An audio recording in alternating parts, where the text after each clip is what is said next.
On voit ses allées et venues, mais soudain, on perd sa trace sur les images de vidéosurveillance. Il était à l'affût, guettant sa prochaine victime. C'est un homme qui s'attaque aux femmes.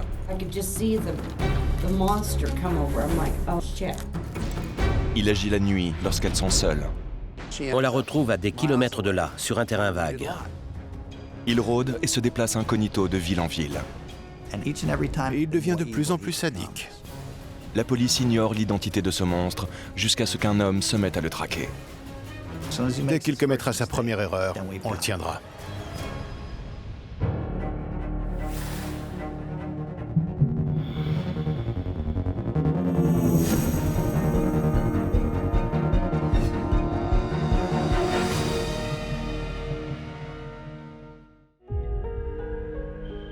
J'étais allée à la Nouvelle-Orléans avec des copines au Jazz Fest. La journée et la soirée avaient été longues et j'ai voulu rentrer contre le gré de mes amis. Je comptais sauter dans un taxi pour qu'il me ramène directement à l'hôtel. On était tout près du vieux carré français, alors il n'y avait pas beaucoup de taxis libres dans les parages. Avant que j'ai eu le temps de comprendre ce qui se passait, ce type en voiture s'est arrêté pour me demander si je voulais qu'il me raccompagne à mon hôtel. Il avait l'air d'un type bien, il paraissait sympa et semblait juste vouloir rendre service. Alors j'ai accepté. Je vivrai avec cette décision sur ma conscience toute ma vie. Quand on s'est garé à côté de ce terrain, de ce bâtiment abandonné, il commençait tout juste à faire jour. Je l'ai regardé et j'ai su que j'étais en très mauvaise posture. Il m'a tiré hors de la voiture. J'ai crié aussi fort que j'ai pu, mais il n'y avait personne aux alentours. J'ai mordu sa main de toutes mes forces. Et puis il a replacé ses mains sur ma bouche en m'ordonnant de la boucler. À ce moment-là, je n'arrivais plus à respirer. Et j'ai réalisé que si je ne coopérais pas, je ne ressortirais peut-être pas vivante de tout ça. J'ai compris que je ne serais qu'une statistique de plus dans la Nouvelle-Orléans.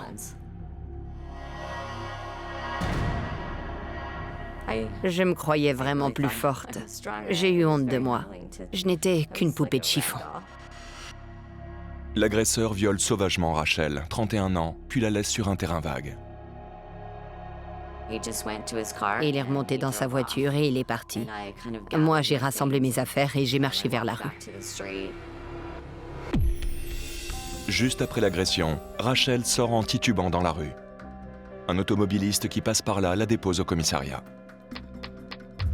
Ma mère m'a éduquée de sorte que je devienne une femme forte, capable de faire les bons choix. Elle m'a toujours dit de ne jamais monter en voiture avec un inconnu. Alors je ressens une certaine humiliation à avoir fait ce choix. Rachel est soumise à un examen post-viol et s'entretient avec un expert chargé de dresser un portrait robot de son agresseur. On a passé en revue des tas de photos pour m'aider à élaborer un portrait de cet individu. Ils m'ont guidée dans ce processus. Quelle était la taille de ses oreilles, comment était son nez, son front, la forme de son visage. Il attendait que je sois seule dans la rue ce jour-là. Il savait ce qu'il faisait. C'était un prédateur. Mais la police ne trouve aucune trace de son agresseur. Finalement, le portrait robot et le kit post-viol de Rachel rejoignent la pile des affaires non élucidées à l'unité des crimes sexuels. Ces preuves pourraient envoyer un prédateur derrière les barreaux. Mais d'abord, il faut le trouver.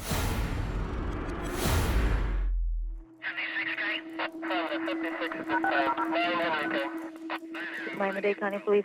Come quickly. The lady here, she's a young girl. She's blonde, she's naked, she got a head wound. Is she breathing? Yes, she has a head wound, but she's alive. Is she conscious? No. Okay. Like she's being shot. Where is she, in front of a house or a business? It's like a lot. A lot?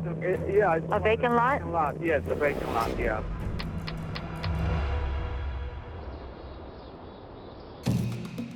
La victime, sauvagement battue et laissée pour morte, est retrouvée nue sur ce terrain inoccupé le 21 février 2005. Voilà où l'on a retrouvé la victime.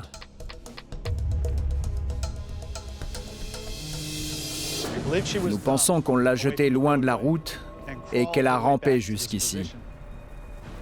Puis les deux témoins ont remarqué ce qu'ils ont d'abord pris pour un chien. L'un d'eux a pensé que c'était un corps. L'un des témoins a appelé les secours en signalant qu'il pensait qu'on lui avait tiré dessus.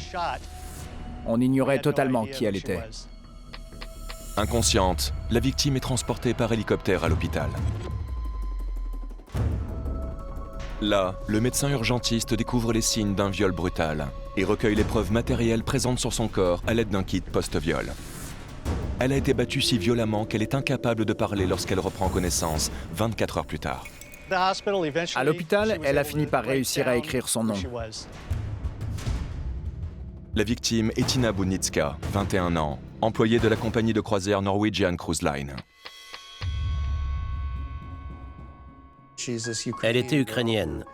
Elle travaillait pour une compagnie de navires de croisière et elle s'était blessée. Elle était en convalescence dans un petit hôtel près de l'aéroport international de Miami.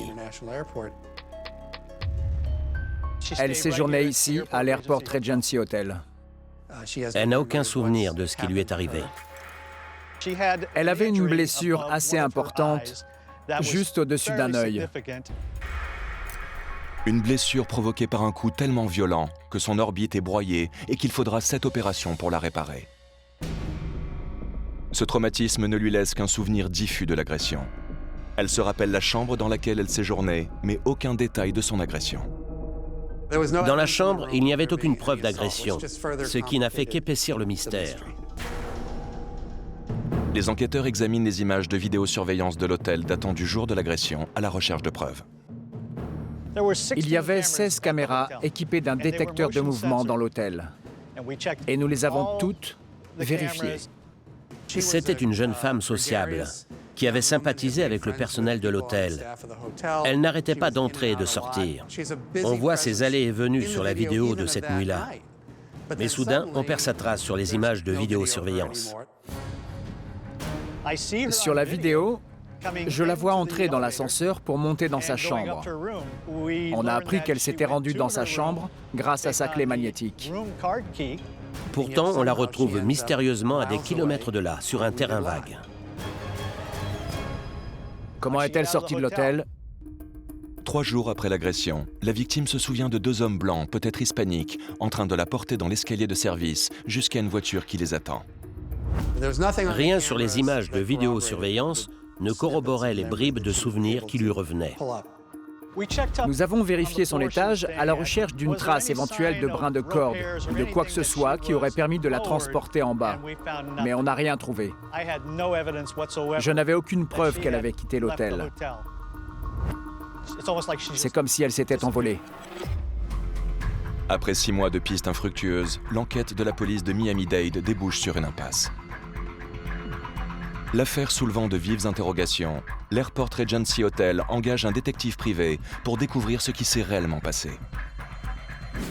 Ken Brennan, ancien policier et agent de la DEA, est réputé pour sa capacité à résoudre des affaires non élucidées. Ce qui m'a attiré, c'est la nature du crime. Un crime sexuel. Hormis le meurtre, c'est le pire des crimes. Elle est elle-même suspecte. Sachant qu'il s'agit d'une jeune femme célibataire vivant dans un hôtel, la première chose qui vient à l'esprit, c'est qu'elle travaille peut-être en tant que prostituée, qu'elle a couché avec quelqu'un qui l'a traitée extrêmement violemment et qu'elle s'est mise elle-même dans ce pétrin. Considérant cela, l'hôtel se verrait dégagé de toute responsabilité lorsqu'il serait poursuivi en justice pour avoir laissé ces horreurs se produire dans ses locaux. Brennan ne trouve aucune preuve remettant en doute l'innocence de la victime. Il porte ensuite son attention sur les images de vidéosurveillance et sur les faits que la police a réussi à établir. Ce n'est pas tant ce qu'ils avaient découvert que ce qu'ils n'avaient pas découvert qui m'intéressait. Il n'y avait aucune trace de son départ de l'hôtel. Il fallait résoudre cet élément majeur de l'énigme. Comment a-t-elle pu sortir de l'hôtel sans être vue? Alors que la victime déclare que 2 hommes blancs l'ont sortie de l'hôtel, Brennan émet des réserves. La victime a de vagues souvenirs de ce qui s'est passé. Je ne sais pas si on l'a droguée. Je ne sais pas si le coup qu'elle a reçu a provoqué une amnésie. La seule certitude inébranlable, c'est la bande de la vidéosurveillance.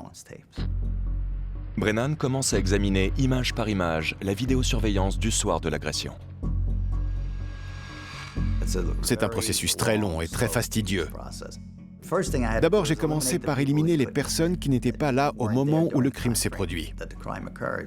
J'ai continué à éplucher les images encore et encore. Un moment attire son attention. On voit la victime debout à côté d'un homme noir corpulent. Il est devenu un suspect potentiel parce que c'est la dernière personne à avoir été vue en sa compagnie, même s'il ne correspondait pas à la description de l'agresseur. Il n'était pas blanc, et il s'agissait non pas de deux hommes, mais d'un seul. Alors je me suis dit, on va reprendre et observer de près cet individu. Presque 2 heures après avoir été vu en compagnie de la victime sur la vidéo, l'homme réapparaît et Brennan remarque quelque chose d'étrange. Il commence à examiner minutieusement la vidéo où l'on voit l'homme sortir de l'ascenseur.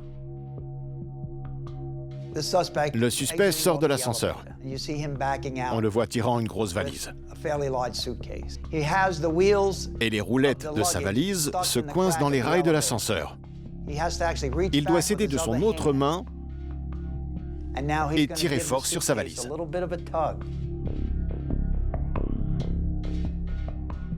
Aucun autre client de l'hôtel ne semble avoir de problème à faire rouler sa valise au niveau des portes de l'ascenseur. J'en ai déduit qu'il devait y avoir quelque chose de très lourd dans cette valise. Il s'est demandé, est-il possible que cette jeune femme ait pu se trouver dans ce sac? La valise ne semble pas très grande. Ça paraît petit pour contenir une fille. Il y a un chemin de couloir à cet endroit. Vu l'espace de chaque côté, j'ai réussi à déterminer les dimensions de la valise. Le suspect est un homme très corpulent, ce qui donne l'impression que la valise est trop petite pour contenir une personne. Ken s'est donc acheté un sac exactement de la même taille et a demandé à l'une de ses collègues, relativement petite, de se glisser dedans pour voir si elle rentrait. Et devinez quoi? Elle rentrait. C'est à ce moment-là que je me suis dit, c'est lui. Je sais que c'est lui. Et je sais que la fille se trouve dans cette valise. On voit le suspect de Brennan sortir son sac de l'hôtel à 5h30 ce matin-là. 1 heure plus tard, il rentre à l'hôtel sans son sac. Et Brennan trouve son comportement particulièrement troublant.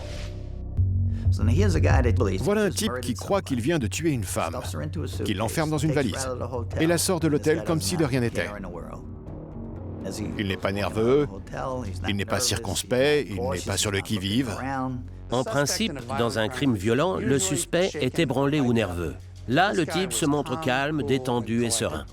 J'en déduis que ce n'est pas la première fois qu'il fait ça. Je sais qu'il l'a déjà fait. Il est sûr de lui et c'est ce qui le rend si dangereux.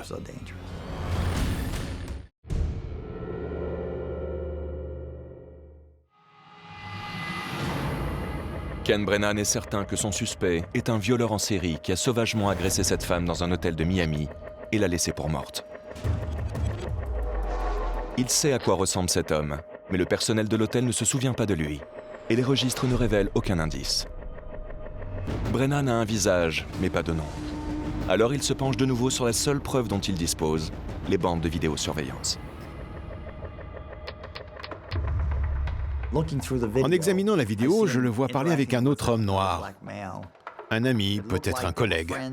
Je voulais savoir où cet homme travaillait. Il y avait beaucoup de personnes séjournant ici sous contrat avec des compagnies aériennes et maritimes. Plus tard, Brennan voit le même ami vêtu d'un t-shirt portant l'inscription Mercury. Il s'agit d'une société qui fabrique des moteurs hors bord. Dès que j'ai vu qu'il avait le t-shirt Mercury Marine, j'ai tout de suite su que ces types travaillaient dans un salon nautique. Le salon nautique annuel de Miami a ouvert une semaine avant l'agression. Brennan apprend que les t-shirts Mercury ont été donnés aux employés de Centerplate, une société qui gère des stands de restauration dans les palais omnisports et des centres de congrès aux 4 coins des États-Unis.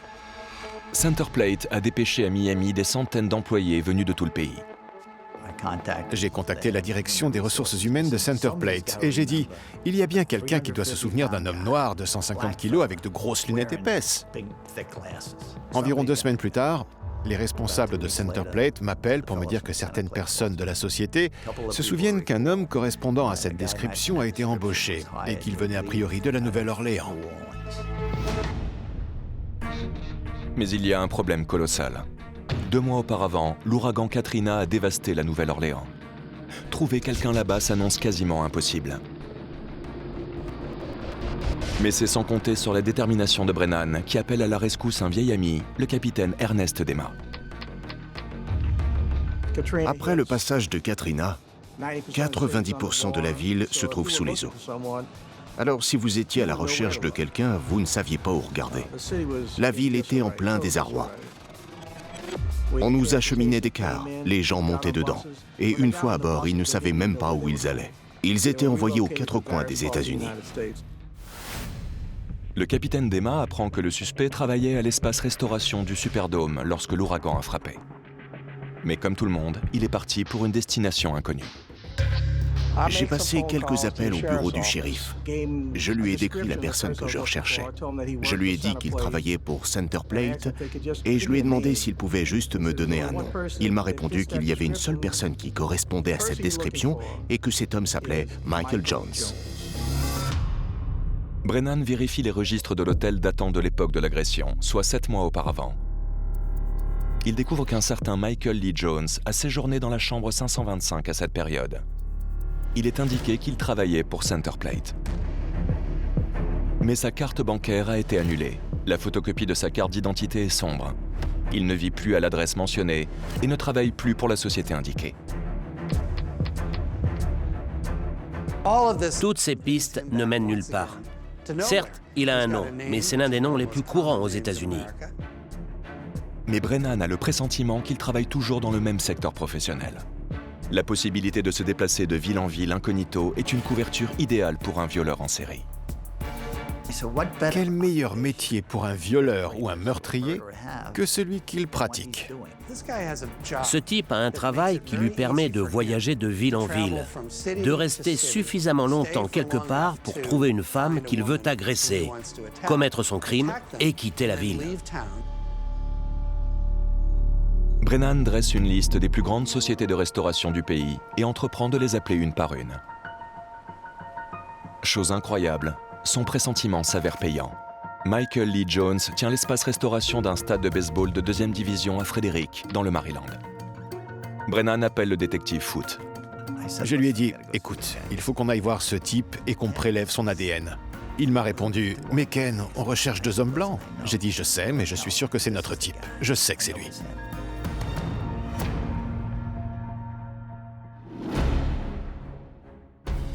Allen se rend dans le Maryland et interroge ce Michael Lee Jones qui coopère immédiatement. Il veut aider les policiers. Il répond à toutes leurs questions. Le type était serein, calme. Il paraissait sympa. J'ai fini par épuiser toutes mes questions, alors je lui ai demandé de but en blanc. Écoutez, je travaille sur une enquête de viol à Miami et vous êtes un suspect. Est-ce vous qui avez fait ça? Et il a nié en bloc. Je lui ai dit, j'ai des prélèvements qui ont été effectués à l'issue de ce viol. Et je vous demande votre ADN. Et il m'a répondu, pas de problème. Pour le détective Foote, Michael Lee Jones se montre trop coopératif pour être coupable. Le détective Foote m'appelle après son entrevue et me dit « Écoute, j'ai parlé à ce type, je ne pense pas que ce soit lui, Ken. » Et je lui ai répondu « Allen, je compte sur toi pour soumettre cette preuve ADN au laboratoire. Je suis sûr que c'est lui. C'est notre homme. »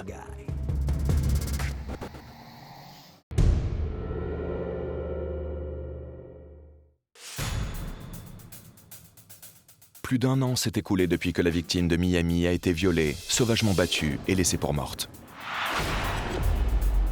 Mais Ken Brennan est sûr de savoir qui est le coupable.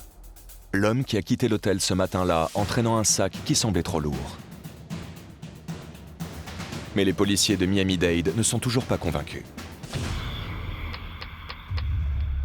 Je lui ai dit que le type avait été coopératif, qu'il m'avait donné son ADN et que je ne pensais pas que c'était lui. Et il m'a répondu « Si, c'est notre homme, c'est lui ». 2 mois plus tard, le rapport du laboratoire résout le mystère. Je reçois ce rapport du labo qui m'apprend que les prélèvements ADN effectués sur Michael Lee Jones correspondent au sperme recueilli après le viol. Et là, je suis sidéré. Si Michael Lee Jones accepte avec une telle assurance qu'on lui fasse un prélèvement ADN, c'est parce que c'est un pro. Il prend ses précautions et met un préservatif quand il viole les femmes. Mais ce qu'il ignore, c'est que dans le kit post-viol, on a recueilli un petit fragment de latex. Le préservatif a craqué. Et sur ce petit fragment de latex se trouvait l'ADN de Michael Lee Jones. Presque 2 ans après le viol de Miami, un mandat d'arrêt est émis contre Michael Lee Jones.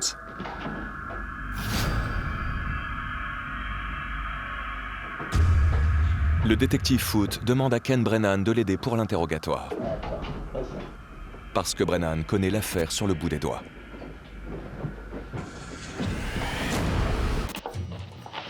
You're being charged with rape, all right? This involves that blonde girl down at the Airport Regency Hotel. Give me your version of what happened. We already know what happened. Just give us your version of what went down. Me and some friends went out after the boat show. Went to some strip bar. Came back. Same blonde girl in a red jacket was hanging out front. So I talking about, do I want to have some beers? Do I want to go upstairs and have a beer with her? You went up to the room with her? Mm-hmm. And what happened? But, she propositioned me, how much? Then she she sat on my lap, she kissed me and shit. And then, she whispers in my ear $100 with sex. Il a déjà sa ligne de défense. Oui, j'ai couché avec elle, mais c'était une prostituée. Je l'ai payée. Back to where we started, okay? There's a young lady that was beaten within an inch of her life. I didn't hurt her. Who did? You mean to tell me that you got on an elevator with a girl that you know for 1 or 2 minutes, a perfect stranger, and then she whispers in the ear, I want $100 for sex? Does that make sense to you? It sure as hell don't make sense to me. L'idée, c'est de l'inciter à parler et de le pousser à l'erreur. Parce que je sais que dès qu'il commettra sa première erreur, on le tiendra. La version de Jones commence à se déliter lorsque Brennan insiste pour comprendre pourquoi il a quitté l'hôtel avec sa valise à 5 heures du matin, 2 jours avant de libérer sa chambre. With all the traveling you do with your company, have you ever checked out and brought your luggage out to your car a day early? Does that make sense to you? If you, I don't think did. I check. I'm just saying. I don't know if I checked out. I don't know if they just automatically. Well, I know when you left. I know when you came back, and I know you're lying. No, I didn't check out 2 days later. Yes, you did. Il ment. Et s'il ment, c'est parce qu'il transporte Ina Budnicka, qu'il croit morte, dans cette valise. Let me ask you this. What do you have in your bag when you went out to your car? My clothes. How much clothes did you have? Just a bunch of shit. We're there I think 2 weeks. Il sait qu'il y a un corps dedans. Et il sait que je sais qu'il y a une raison qui explique que cette valise est lourde. On voyait clairement qu'il réfléchissait et qu'il improvisait une réponse. À ce moment-là, j'ai su que je le tenais. You have like bowling balls in it? How heavy was it? Was it fairly light? No, it was heavy. I have a bunch. I have my Xbox in there, all kinds of shit. Books. You have books? What kind of books did you have? I read a lot. What kind of reading do you do? Science fiction. What was the name of the books you were reading? I have no idea. Well, what's the book you've been reading right now? I couldn't take the name. You don't know it? What's your favorite science fiction book? The point of the matter is, you're trying to get us to swallow that you have no idea about this, and somehow a girl who isn't a hooker, that you thought was a hooker, you end up, because I know everything about this case, Mike, everything. Parfois, les types finissent par capituler quand on les accule, mais lui, il a gardé son flegme jusqu'à la fin. I didn't hurt that girl. Mike, you willing to take a lie detector test? Sure, I'll take the test. Michael Lee Jones passe au détecteur de mensonges. Il échoue.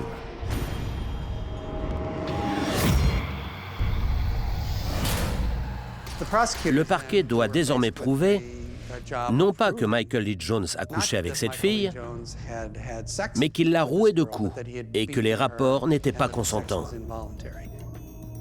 Le parquet craint que les souvenirs confus de la victime ne constituent des failles dans son dossier. le fait que Jones ait échoué au test de détecteur de mensonges n'est pas recevable devant le tribunal. Malgré le poids des preuves et l'horreur du crime, Michael Lee Jones bénéficie d'une négociation de peine et écope de 2 ans et demi de prison. J'étais dégoûté. Ce type violent s'en sortait avec une petite tape sur les doigts et 2 ans et demi de prison. Mais Ken ne s'est pas laissé décontenancer. Vu le comportement de ce type et sa nonchalance, j'étais sûr de moi, sûr et certain. Je lui ai dit, écoute, il n'en est pas à sa première fois. Tâche de rentrer son ADN dans le CODIS. Le CODIS est la base de données fédérale qui répertorie les profils ADN. Allen accepte donc d'entrer l'ADN de Michael Lee Jones dans le CODIS. Je lui ai dit, d'autres affaires impliquant ce type vont ressurgir. Ce n'est pas son premier coup d'essai. C'est un homme profondément cruel. Michael Lee Jones sera de nouveau libre dans moins de 2 ans. Comment faire en sorte qu'il reste derrière les barreaux? Ken Brennan ne s'avoue pas vaincu.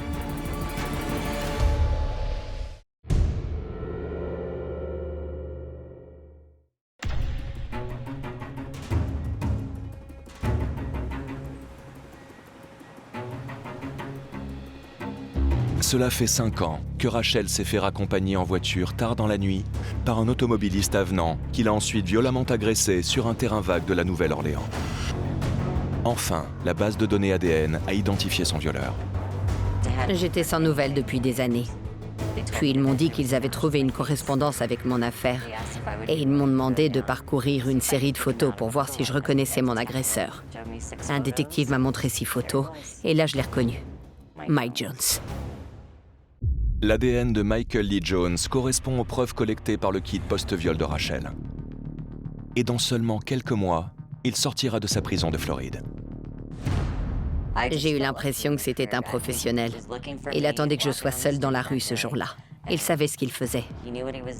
C'était prémédité. Ce qui le rend si dangereux, c'est qu'il ne ressemble pas à un violeur. Certes, il est corpulent, mais il est très désarmant, très cordial, très apprécié.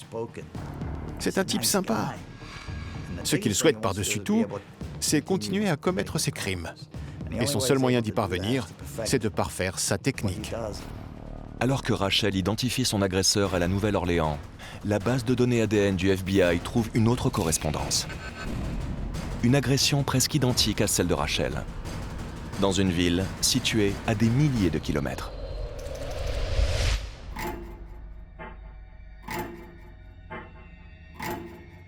Colorado Springs 911. I just been raped. Okay, are you safe right now? Yes, he just left. I was scared to death. Okay, well, let me send somebody over and talk to you, okay? This happened? Yeah, he just left like 2 minutes ago. How'd he get in? I let him in. Never mind, don't send nobody, okay? Because this is probably my fault. No, they can still talk to you. Well, no, don't send nobody. Well, I can't change it now since you already called. Okay. No.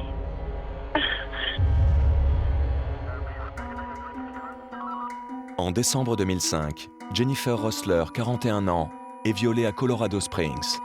Elle est transportée à l'hôpital où l'on prélève des preuves du viol. La détective Terry Frumston de l'unité des crimes sexuels est chargée de l'affaire. Cette nuit-là, le temps était épouvantable et glacial. Jennifer était ici, dans ce supermarché, pour recharger sa carte de téléphone. Elle essayait de joindre son fiancé au Koweït. Elle lui avait parlé, mais elle n'avait plus de crédit. Elle devait l'appeler très tôt, vers 3 heures du matin, à cause du décalage horaire. Elle est sortie du supermarché, puis elle a emprunté cette rue, la rue Saint-Elmo. Une femme qui marche seule tard dans la nuit. Comme dans le cas de Rachel à la Nouvelle-Orléans, une voiture s'arrête et un homme avenant propose de ramener Jennifer chez elle en voiture. Il semblait correct. Il avait une apparence soignée, une belle voiture, et elle a pensé qu'elle n'avait rien à craindre en montant avec lui, comme c'est parfois le cas avec les victimes. On avait sa description. On a examiné les preuves, on les a entrées dans la base de données nationale, qui n'a rien fait ressortir. On n'avait aucune piste. Elle me demandait « Vous avez du nouveau? Vous avez trouvé quelque chose ?» Elle redoutait qu'il s'attaque à d'autres personnes.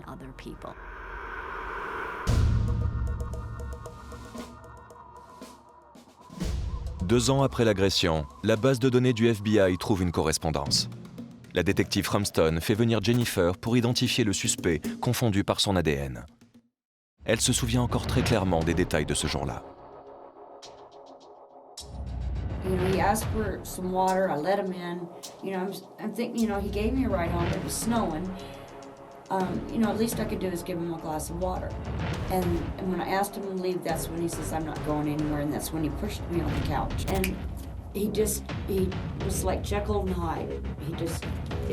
I could just see the monster come over. I'm like, oh shit, I'm in trouble. Les délinquants sexuels se montrent sous un jour sympathique. Ils sont courtois, généralement très bien habillés, et c'est comme ça qu'ils piègent leurs victimes, en incarnant un homme sympathique qui inspire confiance. La méthode de Michael Lee Jones consiste, dans une certaine mesure, à s'attaquer à des jeunes femmes et à exploiter le préjugé selon lequel une femme qui est victime d'une agression sexuelle en est quelque part complice, qu'elle l'a cherché. Because I'm feeling like this is partly my fault because I got in the car and he came into my apartment, but I didn't ask him to rape me. That's not your fault. Jennifer, you... If I wouldn't have got in the car, this wouldn't have happened. Okay. When somebody offers a ride or you ride with somebody, a ride is a ride. Il est très difficile pour nous de faire comprendre à la victime que ce n'est pas elle qui a provoqué l'agression, mais l'auteur du crime. Il faut qu'elle intègre que quoi qu'elle ait pu faire, ça n'aurait rien changé. And I knew this happened before. I had a feeling this has happened before because he was too calm. Il l'agresse, puis il lui demande d'aller dans la salle de bain et de se laver pour effacer les traces ADN. Quelqu'un qui a déjà fait ça et qui s'en est sorti en toute impunité sait ce qu'il a à faire pour effacer les preuves. Il y a beaucoup d'individus qui commettent des crimes et qui en ont commis énormément. Ils sont extrêmement malfaisants. Mais ils deviennent des experts en la matière parce que plus ils pratiquent leurs crimes, plus ils maîtrisent leur sujet. Puis la détective Ramston lui présente le croquis de l'homme qui a agressé Rachel à la Nouvelle-Orléans. I have a composite picture that was sent to me from New Orleans. Remember I told you we have a DNA match? Right. The victim in New Orleans did this picture. I want to show it to you, and I want you to look at it. Does that look like That's that? him. Okay. That's him. Okay. All right. Jesus.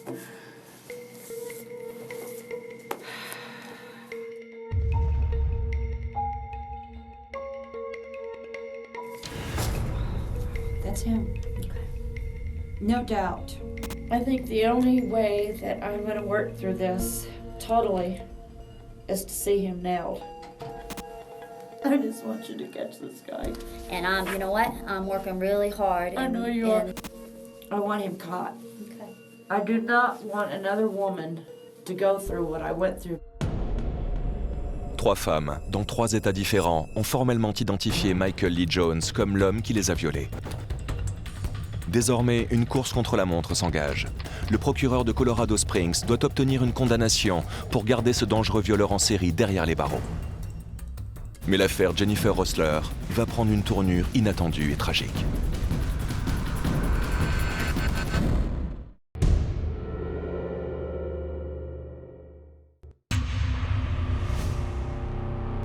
Lors d'une audience préliminaire à Colorado Springs le 11 août 2008, Jennifer Rosler identifie Michael Lee Jones comme son agresseur. Un homme qui, d'après Ken Brennan, va continuer à violer des femmes innocentes s'il recouvre sa liberté.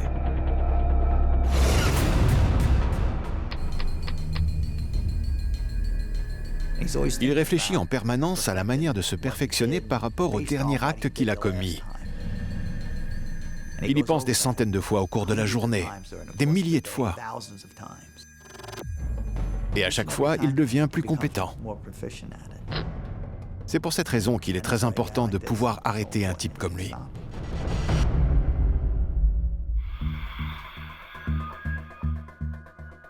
À peine 2 mois après avoir identifié Jones comme son agresseur, Jennifer meurt d'une hémorragie sans lien avec l'agression. À son décès, les poursuites contre Michael Lee Jones dans l'affaire du Colorado menacent de tomber à l'eau. Aucune preuve du crime n'est recevable devant le tribunal. Ni ses déclarations à la police, ni même le fait qu'elle ait identifié Jones comme son agresseur. Même si les déclarations de Jennifer Rosler à la police ont été enregistrées, même si nous savons qu'il s'agit bien d'elle, ce n'est pas recevable car ce ne sont que ses déclarations et on ne peut pas l'interroger à ce sujet. De par la Constitution, Michael Lee Jones a le droit de faire face à son accusatrice. Maintenant qu'elle est décédée, personne ne peut parler. Je ne suis pas autorisée à parler en son nom. Les poursuites sont limitées. On savait tous que ça allait être compliqué. On n'avait pas notre victime.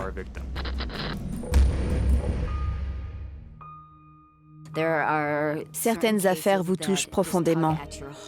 C'était le cas de l'affaire Jennifer Rosler.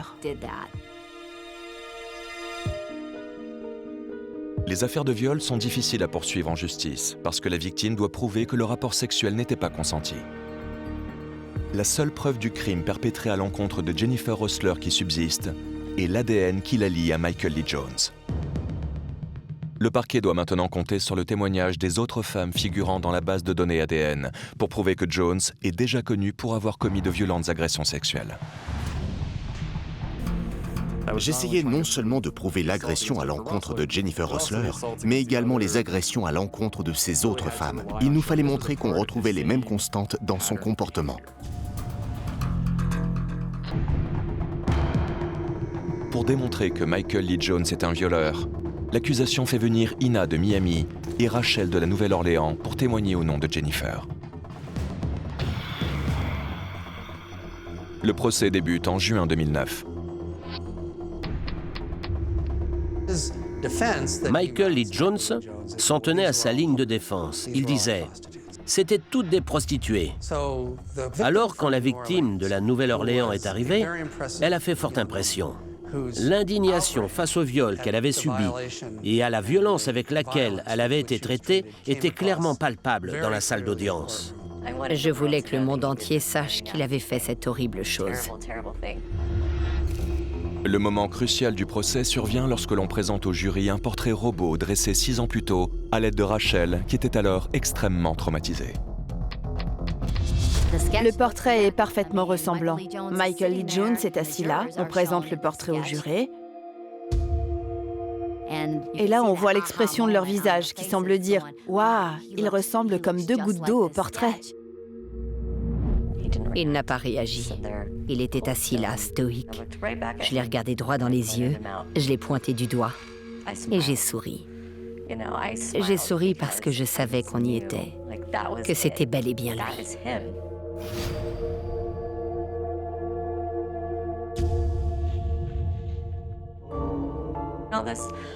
Toutes ces horreurs qu'il m'a fallu raconter au tribunal. J'avais réalisé le portrait et j'avais vu juste. J'ai le sentiment d'avoir accompli ma mission. Michael Lee Jones est reconnu coupable du viol de Jennifer Rosler et condamné à la réclusion à vie assortie d'une peine de sûreté de 24 ans dans une prison du Colorado. Même si Rachel a joué un rôle clé dans la condamnation de Jones, l'instruction de son affaire reste ouverte à la Nouvelle-Orléans. Tous les systèmes judiciaires désireux de découvrir la vérité devraient systématiquement procéder à des tests ADN. Et ces profils ADN devraient être rentrés dans les bases de données nationales pour que les cas comme Michael Lee Jones soient détectés. Plus de 400 000 kits post-viol contenant des prélèvements sont actuellement détenus par les forces de l'ordre dans tout le pays. Certains datent d'il y a plus de 10 ans. Le fait de ne pas s'occuper de ces prélèvements, alors qu'il permettrait d'attraper tellement d'autres prédateurs, c'est irresponsable.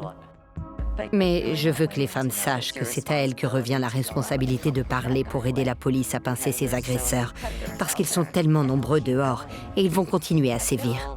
J'ai de la chance d'être en vie. Je suis très reconnaissante envers tout le monde. Le détective Stromstone, Ken Brennan, ce sont de vrais héros. Dans ces affaires, ce sont les victimes, les héros, toujours. Ce sont elles qui doivent venir témoigner à la barre. Ce sont elles qui ont le cran, la force de dire « c'est cet homme-là, c'est lui. C'est lui qui m'a fait ça. Voilà quand il me l'a fait et comment il me l'a fait. » J'aimerais vraiment qu'il soit reconnu coupable également dans mon affaire, parce qu'il sera en liberté conditionnelle en 2030. Est-ce que je veux que cet individu déambule dans les rues? Non, je veux qu'il reste toute sa vie en prison.